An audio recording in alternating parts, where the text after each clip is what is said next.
Assalamualaikum warahmatullahi wabarakatuh.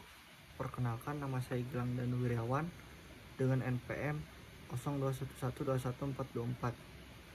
Saya akan menjawab soal esai UTS mata ujian Bank and Financial Institution yang dosen pengujinya adalah Dr. Andes Nugroho Arimuljarto MM.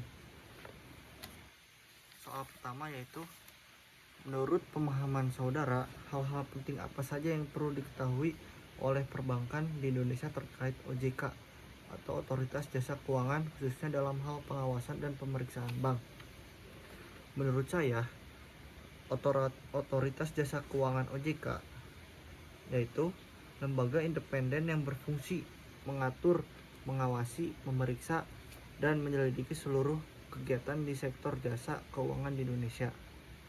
Tugas dan fungsi OJK yang pertama itu regulasi, menyusun peraturan yang mengatur berbagai aspek operasional perbankan untuk memastikan stabilitas dan integritas sistem keuangan. Lalu ada pengawasan, melakukan pengawasan secara langsung maupun tidak langsung. Lalu ada perlindungan konsumen, melindungi hak dan kepentingan konsumen jasa keuangan. Lalu di sini ada prosedur pemeriksaan bank oleh OJK. Pemeriksaan berkala dilakukan secara rutin untuk menilai kesehatan dan kepatuhan bank. Lalu ada pemeriksaan khusus, dilakukan jika terdapat indikasi masalah atau pelanggaran. Lalu ada self assessment. Bank diminta untuk melakukan penilaian mandiri terhadap kepatuhan dan manajemen risiko yang kemudian diverifikasi oleh OJK. Sanksi dan tindakan pengawasan. Lalu di sini ada peringatan tertulis untuk pelanggaran ringan yang bisa diperbaiki dalam jangka pendek. Lalu ada denda untuk pelanggaran yang lebih serius. Terus ada pembukaan kegiatan usaha untuk pelanggaran berat yang mengancam stabilitas keuangan bank. Dan yang terakhir, pencabutan izin usaha, yaitu sebagai tindakan terakhir jika bank tidak mampu memperbaiki kondisi mereka. Untuk soal yang kedua, menurut pemahaman saudara, hal-hal penting apa saja yang perlu diketahui oleh masyarakat luas tentang LPS, lembaga penjamin simpanan, terkait dana simpanan masyarakat di perbankan? Untuk jawaban saya dan menurut saya yaitu, lembaga penjamin simpanan atau LPS adalah institusi independen yang didirikan untuk menjamin simpanan nasabah perbankan di Indonesia dan menjaga stabilitas sistem perbankan. Tugas dan fungsi LPS yaitu perlindungan nasabah. Yang pertama itu perlindungan nasabah, yaitu menjamin simpanan nasabah perbankan agar masyarakat merasa aman. Lalu ada menjaga stabilitas sistem perbankan, yaitu mencegah terjadinya bank run atau penarikan dana besar-besaran oleh nasabah. Di sini ada jenis simpanan yang dijamin. Yang pertama itu tabungan, deposito, giro, sertifikat deposito, dan yang terakhir simpanan dalam bentuk valuta asing juga dijamin oleh LPS.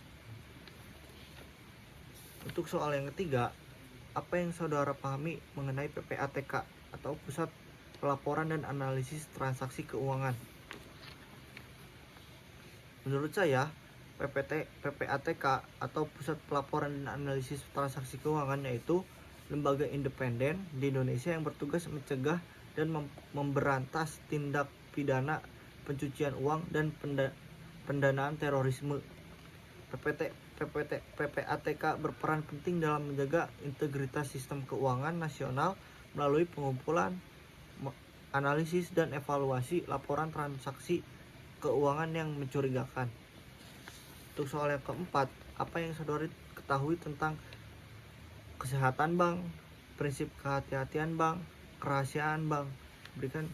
Oke, yang pertama yaitu ada kesehatan bank. Kondisi yang menunjukkan sejauh mana bank mampu beroperasi secara efisien dan aman, memenuhi kewajibannya kepada nasabah dan pemangku kepentingan lainnya, serta tetap menjaga stabilitas keuangannya. Lalu yang kedua itu yang B, prinsip kehati-hatian bank. yaitu pedoman yang diterapkan oleh bank untuk memastikan bahwa mereka beroperasi secara aman dan stabil, serta mampu menghadapi risiko keuangan yang mungkin timbul. Yang terakhir ada kerahasiaan bank, yaitu prinsip penting dalam industri perbankan yang mengatur bagaimana informasi nasabah dijaga dan dilindungi oleh bank. Dan yang soal terakhir yaitu jelaskan mengapa penting bagi bank menyediakan layanan laku pandai atau layanan keuangan tanpa kantor dalam rangka keuangan inklusif. Menurut saya, laku pandai adalah program layanan keuangan tanpa kehadiran kantor fisik yang dirancang untuk meningkatkan inklusi keuangan di Indonesia, seperti meningkatkan akses keuangan, mendukung inklusi keuangan, peningkatan partisipasi, efisiensi biaya, meningkatkan penerimaan teknologi, dan yang terakhir memberikan layanan yang beragam. Itu saja jawaban dari saya. Terima kasih. Wassalamualaikum warahmatullahi wabarakatuh.